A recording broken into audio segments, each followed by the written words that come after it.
This is group 2, and I'm going to take you through the ancient Chinese civilization.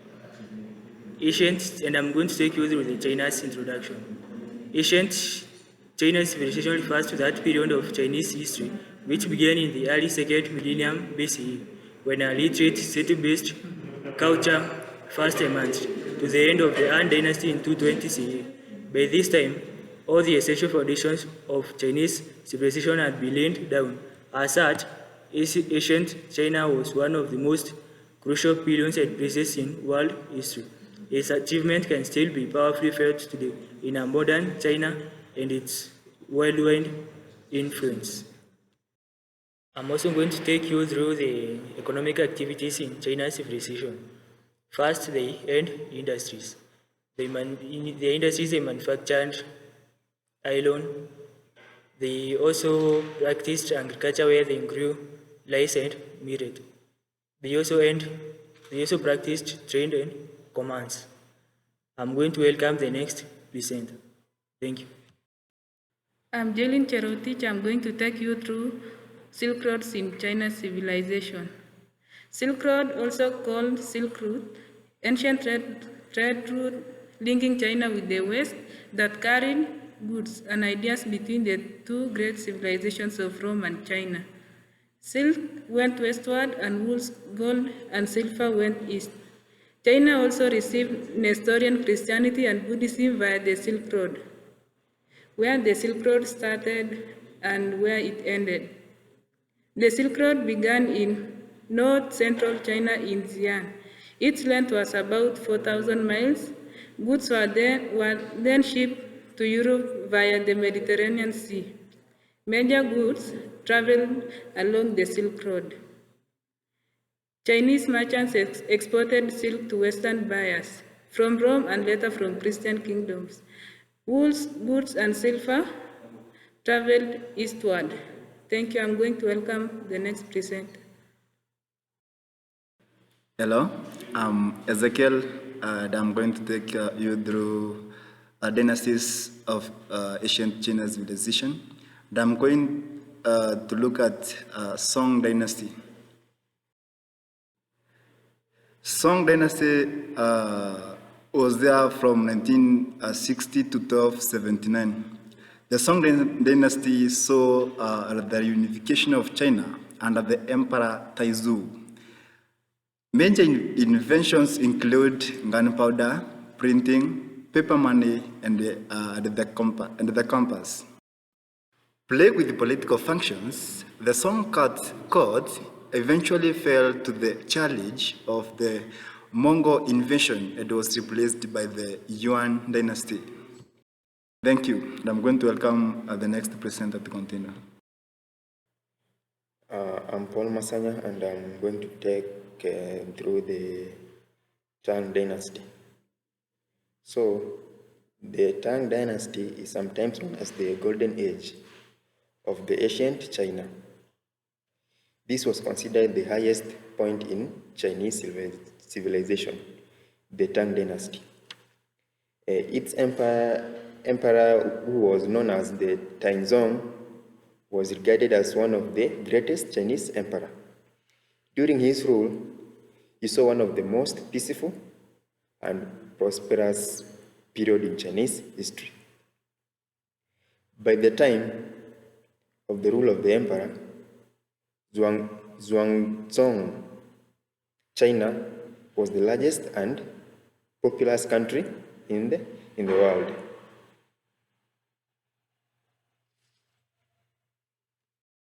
The Tang Dynasty had some major achievement during its rule.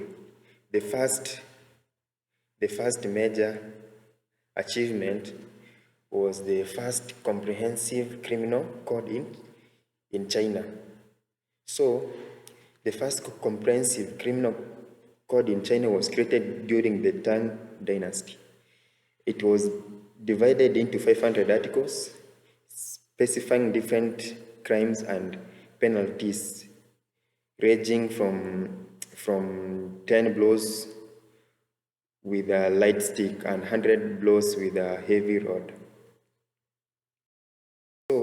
the Tang Code is considered as one of the greatest achievements of the traditional Chinese law, and it became the basis for later dynastic codes, not only in China, but everywhere in East Asia. Another achievement is the literature in the Tang Dynasty flourished. So during the Tang Dynasty, it was known as the golden age for Chinese literature. Apart from the poetry, short stories and tales were popular. The prominent Yong Zing, who was a prominent writer, he wrote some major works like the biography of Ying Zing, which later widely spread and circulated all over China.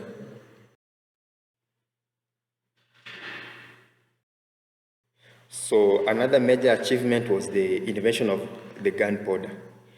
The gunpowder was invented during the Tang Dynasty by Taoists who were attempting to create a portion of immorality. It is usually listed among the 4 major inventions of China, along with the compass, paper making, and printing. Another achievement is China became largest nation in the world. So during the Tang Dynasty, China reached the highest heights in terms of being the strongest nation in the world.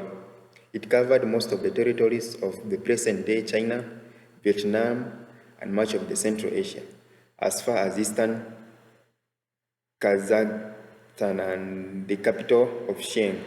The present-day Xi'an was So these are the major achievements which I have stated. And the Tang Dynasty ruled China for a little less than 3 centuries.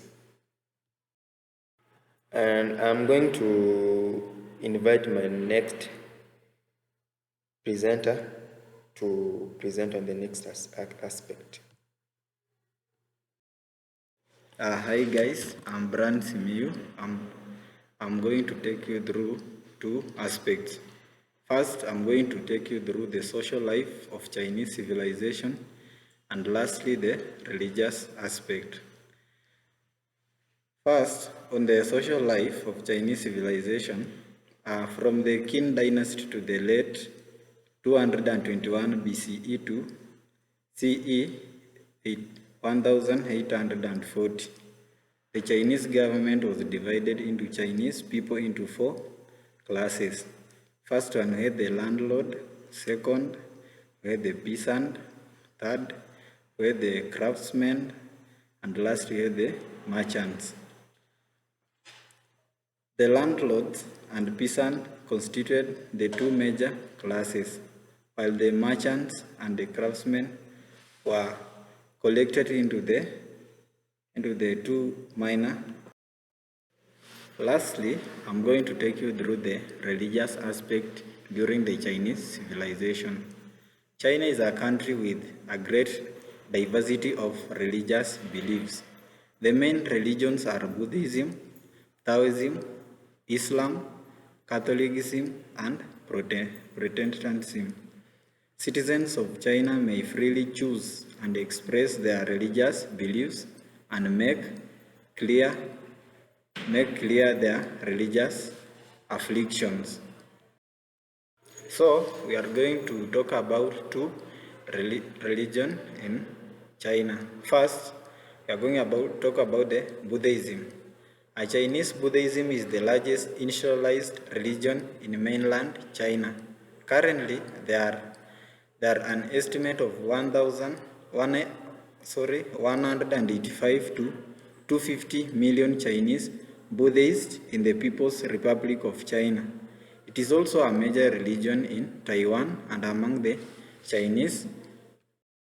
To add on that, Buddhism had some importance. Buddhism was a powerful intellectual force in China. Monastic establishment proliferated and Buddhism became established among the peasantry. Thus, it is not surprising that when the Sui dynasty of 581 to 618 BC established its rule over a reunified China, Buddhism flourished as a state. On the last aspect of religious, we are going to talk about the Taoism. It's also called Taoism. It's a religion and a philosophy from ancient Chinese that had influenced folk and national belief. Taoism has been connected to the philosopher Lao Tzu, who around 500 BCE wrote the main book of Taoism, the Tao Te Ching. Lastly, I'm going to talk about the principles of Taoism. And the first one is simplicity, patience, compassion. The second one is going with the flow. And this what it goes. When nothing is done, nothing is left undone. The third one is letting go. And this what is written about. If you realize that all things change, there is nothing you will try to hold on to. And lastly, harmony. Thank you for watching.